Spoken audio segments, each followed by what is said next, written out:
Okay, and we're back. This is P-Dog with Lecture 18.2 on reversible reactions in equilibrium for our reaction rates in equilibrium chapter.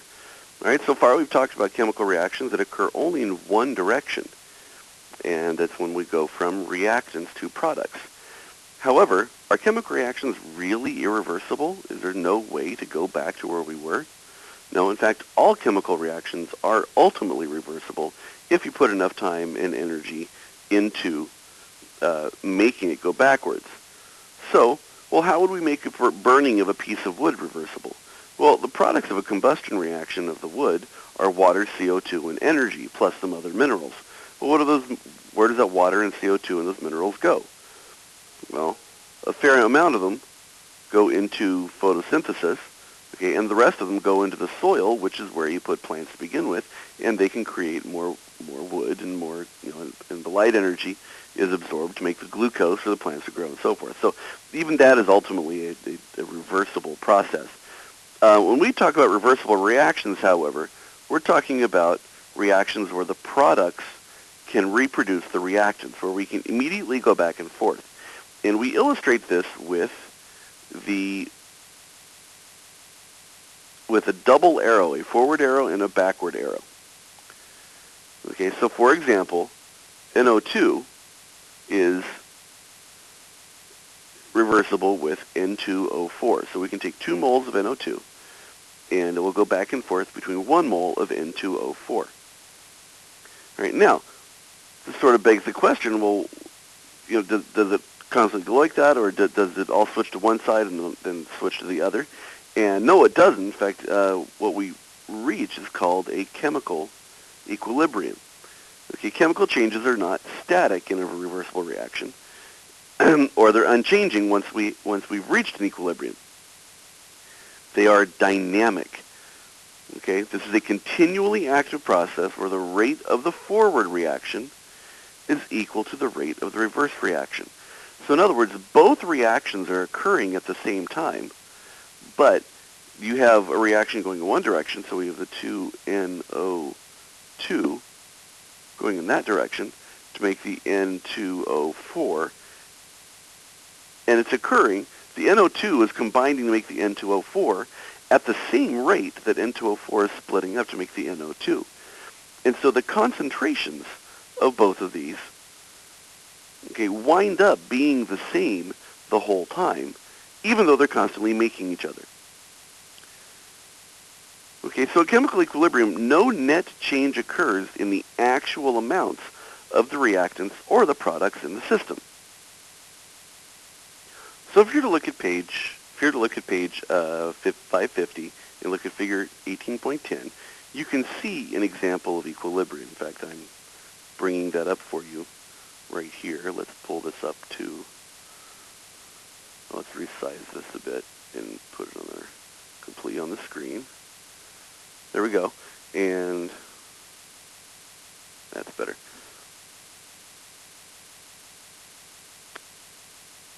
Okay, we'll see that here's the reaction. This reaction is of SO3 makes SO2 plus O2, and that's that would be this one over here, but SO2 plus O2 making SO3 is this one right here. So we would combine both of those to make, we would combine both of those equations to make, it would be SO2 plus O2 makes both directions SO3. And this is a back and forth thing. Notice that this has initial concentrations. And mind you, this would be 2 SO2 plus O2 makes 2 SO3 would be the balance. So we have SO2 at twice the concentration of O2, because it has to be. That's why we have this 2 here. And these are going to drop really quick while the production of SO3 climbs. and we reach these equilibrium concentrations. This concentration where SO2, O2, and SO3 become a stable point. Well, it also works the other direction. So if we have all SO3, it will decompose to make SO2 and O2 until they make those same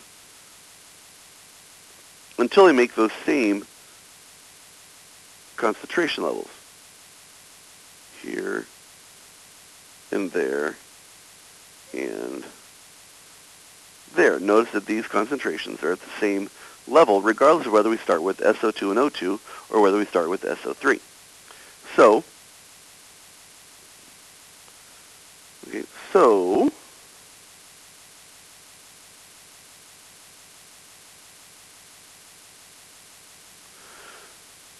we can tell when equilibrium has occurred when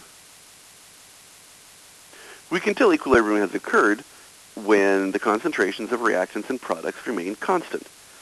Okay, it's when they all just start making that flat line. Let's bring this back. They all start making this flat line, and they're constant over time. They're not changing as time goes on. Okay, now there's two possible reasons for why a chemical reaction appears to remain unchanged when it's mixed. First of all, the system might be at chemical equilibrium. Okay, and the second might be that the forward and the reverse reactions are so slow that the system moves towards equilibrium at a rate that you can't detect. Now, note, chemical equilibrium doesn't mean that there are equal quantities of reactants and products. The equilibrium can shift depending on conditions of what's going on. Okay, and it may illustrate from time to time that there are more reactants than products. So, if we have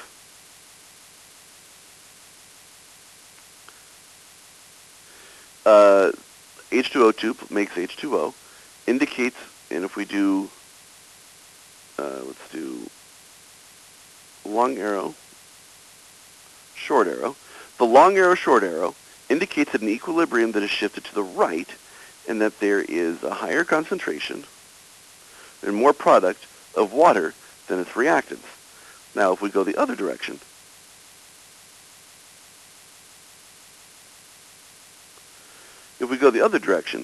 then we have a short arrow on top and a long arrow on the bottom. Then that means the equilibrium has shifted to the left and that there are more reactants than products. Okay, we're having more of these guys over here at the equilibrium. Okay, the position of this equilibrium is dependent upon three factors. Okay, the first one is the nature of the reaction itself, just what is reacting. Okay, then two, the temperature conditions of the reaction. And the third one is the pressure conditions of the reaction, and this primarily occurs when we're dealing with gases.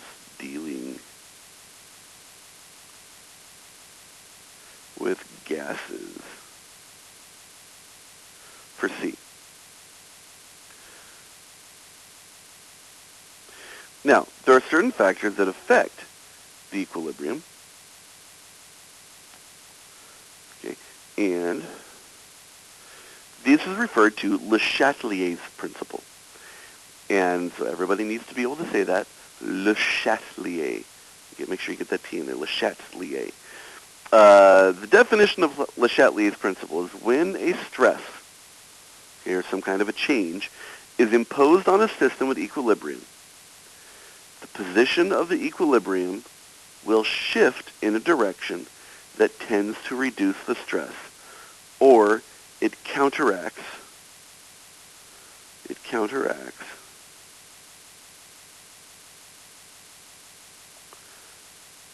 the change.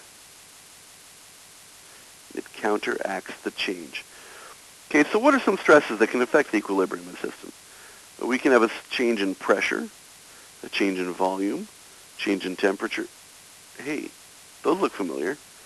Well, in fact, they should be because they are Or we could add or remove a reactant or product, which happen to be the same variables as in PV and R and T. So Le Chatelier's principle, okay, same factors as ideal gas law. Okay, same factors as in Pivnert. Okay, so let's illustrate a change in concentration or a change in the amount of stuff that we have. If a reactant or product increases in concentration, the equilibrium will shift to the other side of the reaction. Okay, if a reactant or product decreases in concentration, the equilibrium will shift to the same side of the reaction. So here's our example. If we are given nitrogen gas and 3 hydrogen gas to make 2 ammonias, what effect does increasing the concentration of H2 do? If we increase the H2, we make more of this, it's going to cause the reaction to go to the right. Okay, so if we have more of this, if we have more H2, it's going to cause our reaction to go that way to make less H2. Okay. By the way, the brackets, when we write a bracket around a substance, it means the concentration in molarity, in terms of molarity. Okay, so for the next part, so if we decrease the concentration of N2, let's come back up here and look at that equation again.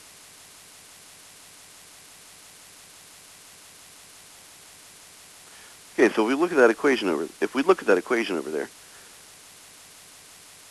okay, we have N2 plus 3H2. So if we decrease the concentration of N2, if N2 decreasing the concentration of N2, it's going to cause the equilibrium to shift to change what we did. Well, if we did this, it wants to change to make more. Okay, so to do that, it would shift to the left, which would favor the production of more N2 to reduce the stress.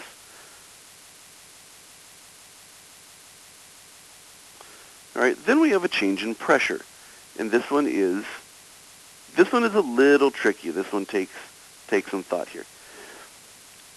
Increasing the pressure favors the formation of fewer gas molecules. Okay, that's because this will reduce the overall pressure. We just make less gas. If we increase the pressure, okay, the reaction will go to make less gas.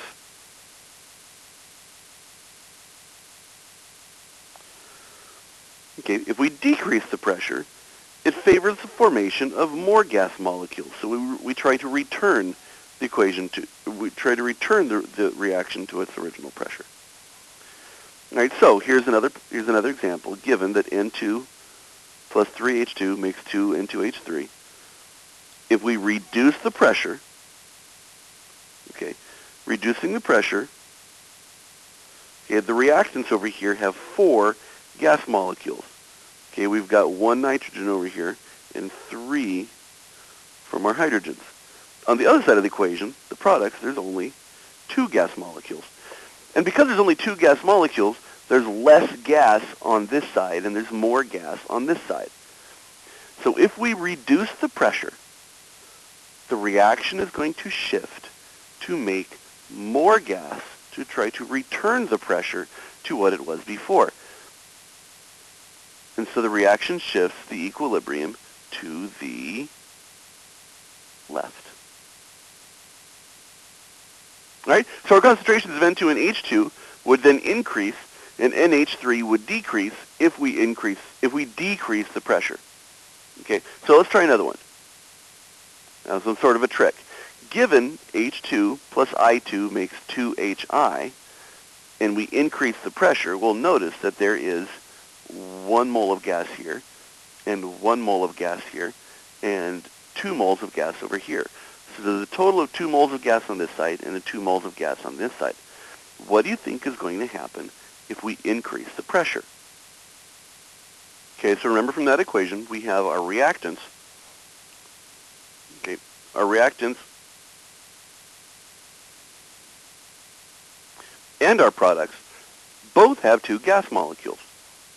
So there would be no net change in the number of gas molecules. Therefore, the equilibrium doesn't change if we increase the pressure. There's no effect on it. There's just no change. Nothing happens. Because reducing the pressure, reducing the volume of a container also has the same effect. But if we change the pressure, it doesn't favor one side or the other. There's no need for a change there. So that there's no shift in the equilibrium. Now notice, reducing the volume of a container is going to have the same effect as increasing the pressure for a gas and vice versa.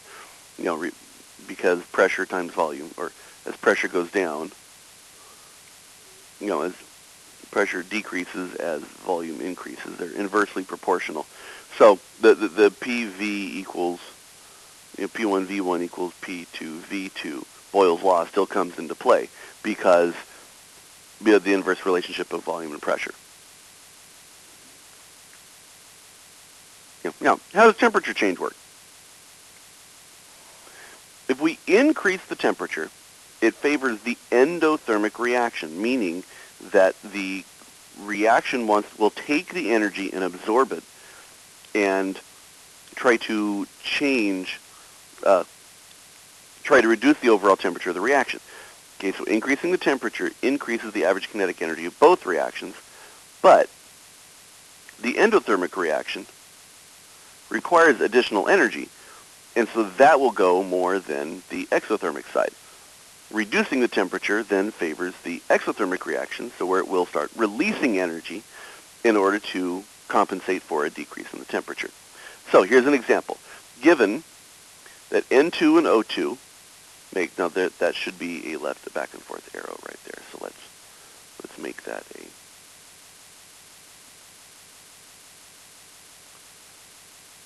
let's make this a back and forth arrow here. There should be forward and back and forth for this reaction here. So N2 gas plus O2 gas, those should also be subscript. But it's typed in stuff to do that. So leaving us with an addition of 182 kilojoules. Now, this acts like a product, okay, and so it would be an increase in energy on the other side. Now, what does this look like on our potential energy graph? Let's draw this real quick. So we've got, okay, so we're going to have a potential energy graph.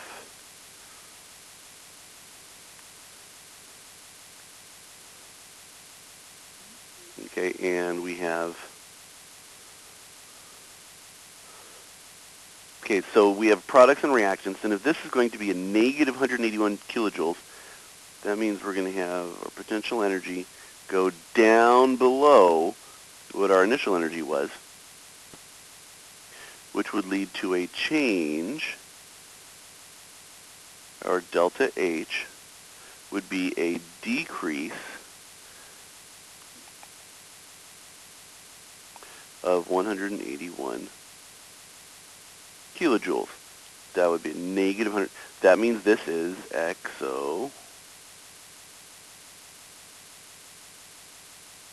is exothermic in the green direction, but it would be endothermic in the red direction. Okay, so and the green would be left, and in fact, let's change these over here to represent that. Let's make this, okay, this is the red direction, and this is the green direction. All right.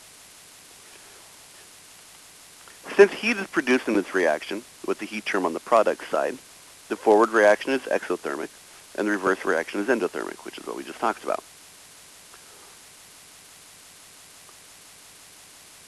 Okay?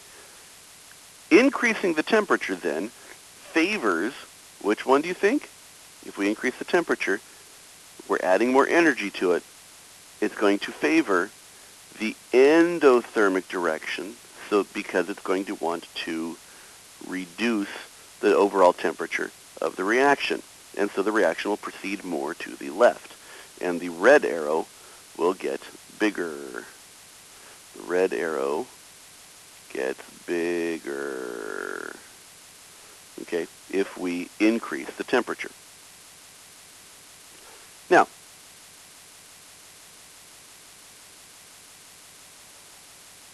okay, this decreases the nitrogen oxide concentration, the NO concentration, okay, while the N2 and O2 concentrations increase. Now, if the temperature were to be reduced, the equilibrium would favor the exothermic reaction, and the whole thing would shift to the right. Okay, and this brings us to equilibrium constants. Okay, and the law of mass action, which describes the condition of chemical equilibrium. We can actually quantify where our equilibrium is. Okay, the law of mass action says, remember that this, it's not what I want. Okay, the law of mass action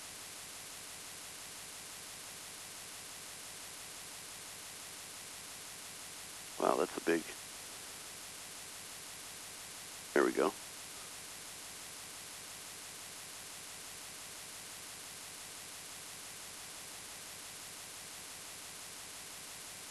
Okay, here we go. The law, right here is the law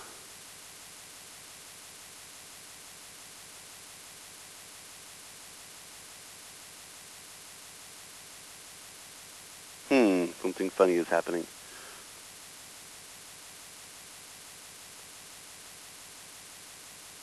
Okay, let's try this again. This up here is the law of mass action. So the general expression for it, for any kind of chemical equation, is coefficient with your compound plus the coefficient of the compound makes the coefficient of your product compound with your coefficient of your product compound. Okay, the lower cases, once again, the lower cases represent the coefficients, and the upper cases represent the concentrations of the reactants in the compound. So this law of mass action is this equation, and it creates a constant. This is the equilibrium constant, where the concentration times the concentration to the power of the coefficient times the concentration of the other product to the power of its coefficient. Okay, by convention, the products always go on top. Okay, divided by the reactants to the power, the reactions to the power, creates the equilibrium constant. K is temperature dependent. Okay, now, here's a better example of why this works, and I'm going to switch to a blank screen here to show you what we're talking about here. All right.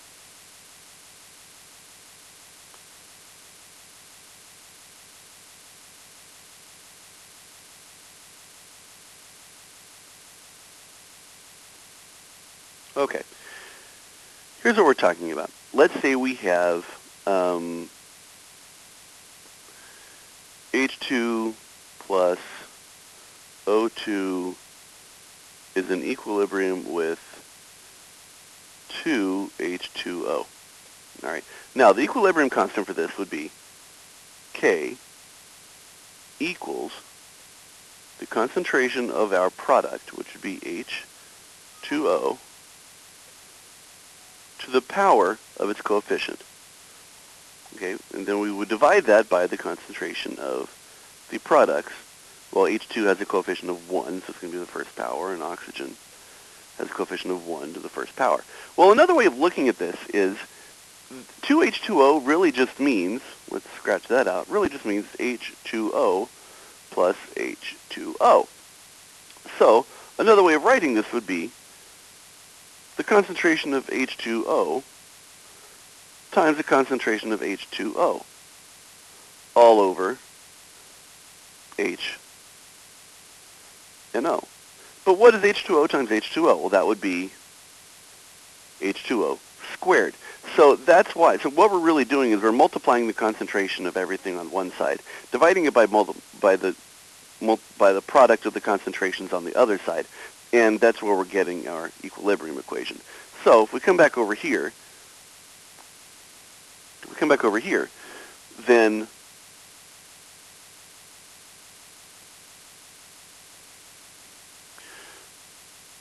then this starts to make sense, because if there's C number of C's, let's say there's 2 C's and 3 D's, and it would be C squared, but it would be C plus D plus D plus D, which would be C times D times D times D, or C squared and D cubed for our law of mass action.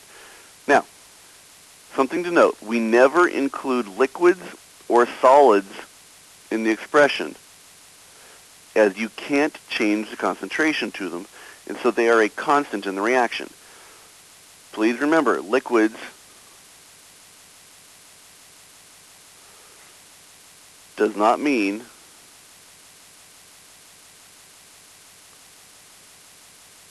aqueous solution.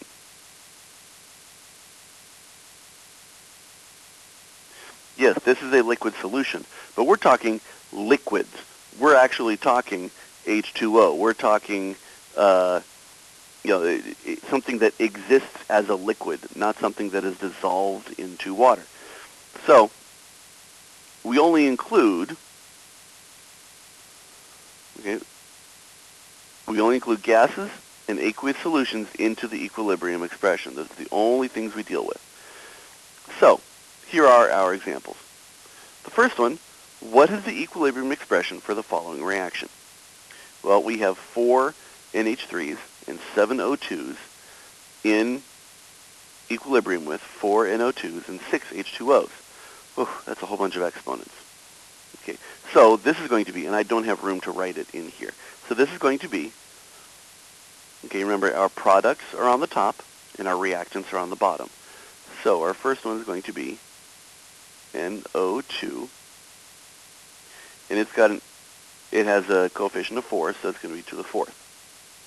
Then we're going to have H2O, because it's a gas, normally it would be a liquid, to the 6th. All that is going to be over NH3 to the 4th and O2 to the 7th, and all of this equals K. There we go, that's a little prettier. Okay, so then what's going to be the equilibrium expression for the next reaction? Okay, SnO2, oh look, that's a solid. And plus 2 CO2 gas, that's a gas, and makes 10 solid and CO2 gas. Well, look at this. The solids do not count in our equilibrium expression, so our K is going to equal, let me erase some of this here so I can fit it in there, is going to equal our product over here, CO2 squared over CO squared. And that would be our equilibrium expression, because we don't count the solids. All right. Now, if a reaction is reversed, then the new equilibrium becomes the opposite of it, where it actually flips over. So if we're looking at the equilibrium reaction in the other direction, then we're actually looking at 1 over K, where A and B are on top and C and D are on the bottom. Okay. So what does this value of K mean? If K is less than 1, right, the equilibrium shifted to the left, which means if K is less than 1, that means the products, the number on the bottom is bigger than the number on the top, and so the equilibrium would shift over to the product side. If K is greater than 1, then the equilibrium is shifted to the right. Okay, and if K is equal to 1, the equilibrium is about halfway, okay, between the reactants and the products, and neither one is actually favored. Okay, there will be much more practice at Le Chatelier's principle when you guys come back to school, but that is the end of our Chapter 18 notes, and I hope you guys are having a good break, or you have had a good break, and we'll see you guys on Tuesday.